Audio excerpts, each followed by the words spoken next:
Hi, this is Lon Welsh at Your Castle Real Estate, and I get asked several times a day, almost hourly, are we in a bubble and are prices in Denver going to go down?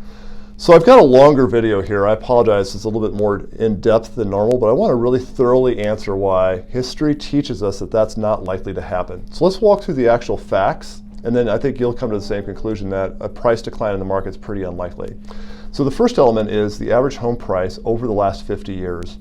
And you can see that 50 years ago, the average home price of homes and condos was about $50,000, and today it's about $500,000. So it's gone up by a factor of 10. However, if you take out the impact of inflation over time, you can see that in 1973 the average home and condo price was about $200,000. So the prices haven't gone up 10x in 50 years, they've only gone up 2.5x. And a large part of that increase is that we are selling larger and more deluxe homes and building more deluxe homes over the last 20 years than we did in, say, 1940, 1950, and 1960. So the increase in price over the last 50 years is mostly driven by we're selling a much nicer product, 3,000 square foot homes versus 900 square foot homes, 3-car garages versus no garage, central air and dishwashers versus most homes sold in 1973 did not have advanced features like that. The second thing is the income per capita in Denver has gone up dramatically in the last 50 years. So you can see that if you take a look in 1973, the average person made $8,000 a year. Currently it's almost $100,000. It's like in the $90,000 range. So it's gone up by a factor of 10x, just like the home prices have. If you take out inflation, the average wage in Denver was about $40,000. So the wages in Denver over the last 50 years have gone from 40 to about 90 if you take out inflation. So they've a little bit more than doubled. And there's a really good reason for that. This is a much more sophisticated city with a very different mix of jobs today than it was 50 years ago.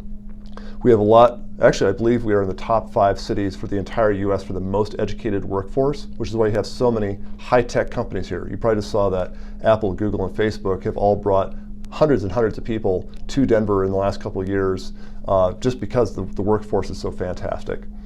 The third factor is mortgage rates. So it's no secret that rates are really cheap right now. They're pretty close to 50-year lows, even though they've gone up just a teeny bit recently. So this chart shows you how that decline in rates has markedly changed over time. So let's combine the three elements together. So if you take a look at the average mortgage payment after the effects of inflation have been taken out, I just took the average price of a home each year, putting 10% down, what would my principal and interest payment be with the prevailing mortgage rate that year?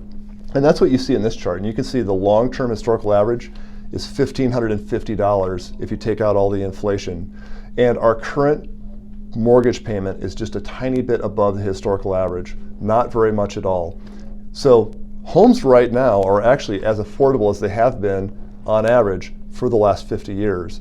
That's mostly because the wages have gone up because of the higher skill mix of people who work here. So now let's look at affordability, because this is ultimately the metric that matters the very most. So for this, I just took that principal and interest payment for an entire year and divided that into the median income. So how much of the person's income had to be used to pay that mortgage payment? You can see currently it's in about the 30% range. The historical average over the last 50 years has been 35%. So actually from an affordability standpoint, we are on average a little bit more affordable now than the average trend. And that's a gift of these very low mortgage rates. So at the moment, the market is very stable, and it all economically makes sense that we have these sort of prices and that a lot of people can afford to pay these higher prices for their homes. So what's going to happen next over the next 5 years? Let's take a little look at what that might look like. So this first chart takes a look at the Denver prices over the next 5 years. So I put in a forecast that prices will go up 5% per year. Historically, over the last 50 years, we've had 6% appreciation. I think the appreciation will be a little bit less in the next 5, so that's why I chose 5. So the average of all the homes and condos now is about $500,000. It's going to be about $600,000 5 years from now. So if you're a first-time buyer, this would be a good time to buy. So the next element is what's going to happen to the mortgage rates. If you take a look at the average mortgage rate over the last decade, it's about 4.5%. So I forecasted that we would go from our current about 3% to about 4.5% over the next 5 years, because that's historically about what we've been recently. So then the next factor is what's going to happen to incomes. So you can see the chart here for incomes, what it has done for 50 years. And for the next 5, I forecasted 3.5% growth. Why? Because that's about what our wage inflation overall has been over the last 5 or 6 years, and it's probably pretty likely to continue at about that pace. So if you mix all these things together, what will happen to our principal and interest payment on our mortgages? It's going to go up a lot. And I think this is the root cause of a lot of people's concern, because if the home prices go from $500,000 to $600,000, and if the mortgage rate goes from 3% to 4.5%, that payment's going to go up a lot. And you're absolutely right. So you can see right here, it's going to go from $1,600, $1,700 to maybe $2,500 a month. Like, oh my God, the world's going to come to an end, right? Well, let's test it from an affordability standpoint to see how much of a crisis we're going to find ourselves in. The answer is not much. So this is the mortgage payment as a percentage of the per capita income, which we looked at a minute ago, and the red line shows what that forecast will look like over the next 5 years. And in fact, homes will become less affordable, absolutely, over the next 5 years, but because the wages are continuing to go up, it's not going to be that impactful. So instead of us being below the long-term average for affordability, which is desirable, it's going to be pretty close to the long-term average.